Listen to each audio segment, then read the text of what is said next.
Good morning, my YouTube friends, and happy Father's Day. I'm starting off right by the bougainvillea to show you that it's starting to bloom again. It was in full bloom last month, and a bougainvillea kind of like when it gets dry and suddenly it has to stretch a little bit.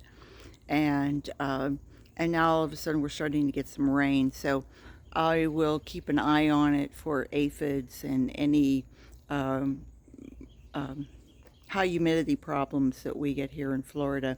I wanted to show you the balsam that I planted couple months back by seed, and I had it in pots, and the pots weren't deep enough and the plants kept falling over, so I planted it here in the ground.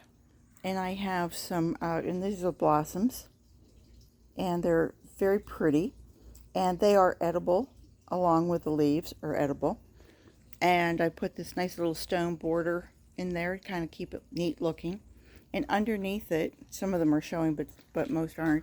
This is the multicolored Chinese spinach, and I'm just chewing on a piece of it, and first time I've tried it, and it's very, very good. So if you can get a hold of some, it's really a nice little plant to have. And you can have part of this as your salad. And so those are two things you can eat. And also the marigolds, of course. I've told you those are edible. And down here, I don't know if most people know this, but this is moss rose. Now, when the sun comes out, it's going to have a little bloom on it, but it is also known as portulaca, or, what's my other name for it? Moss rose, portulaca. I'll think of it. Anyway, it's also edible, both the stems and leaves and flowers. And it's kind of a it's really good for you as a anti-inflammatory. Sorry, my words are not coming to me this morning for some reason or other. I see neighbors going by and I want to wave to them, start talking, but I'm trying to stay focused here. This is my forget-me-not, and it bloomed quite nicely.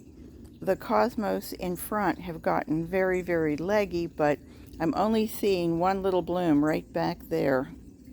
So I'm hoping that it does bloom. These are African violets. I'm sorry, forgive me. These are daisies, and they haven't started to bloom yet. But look at these, look at this spinach. Isn't this lovely? I have a coleus that has decided that it wants to come up in there too. But I have it on both sides so that I can start picking that along with the nasturtium leaves that also make a really great, nice salad, nice bite, adding something to it. And back here I have my ever trusty basil that is getting close to a couple years old. And we were on vacation last week, and a lot of my giant Japanese red mustard has gone to seed. It's starting to seed. Pretty, huh? And I'm going to let part of it. But if I take you down here,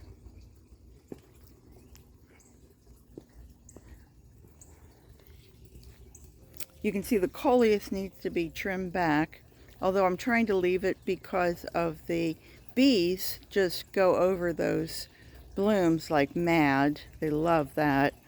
And the liriope, you can see those little liriope blooms. And the bees also, butterflies, just love that sort of thing. I have pentas that are blooming, but look at this giant Japanese red mustard. Is just glorious.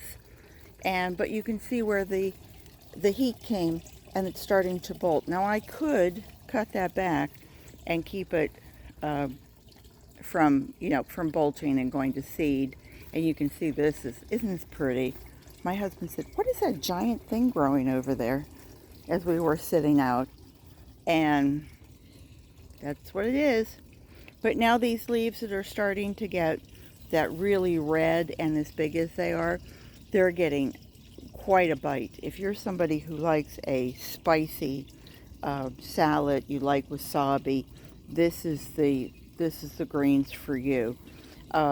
Personally, I found that I'm taking them and using them like in a stir fry, or if I'm making fish or something and I'm sauteing the fish, then I will lift the fish up, chop up the greens, put those in the skillet, let that heat just hit it, put the fish right on top of it, cover it with a lid and let it steam for about a minute, and oh, they're just delicious. All the bite is taken out and you still have all that good flavor, but without the bite.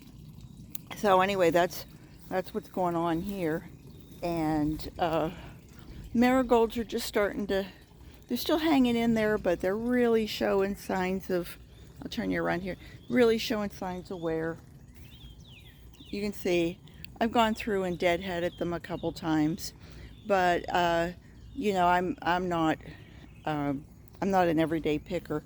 But I did put down some balsam down below. You can see down under here I have some, and also over here, and I even stuck in a few spinach just to kind of give it a rounded off look. So anyway, I will end it there and just say I hope all the wonderful men out there have a great Father's Day, and I hope you'll come back and visit me again soon. Please subscribe, please hit the bell, and talk to you soon. Garden what you've got.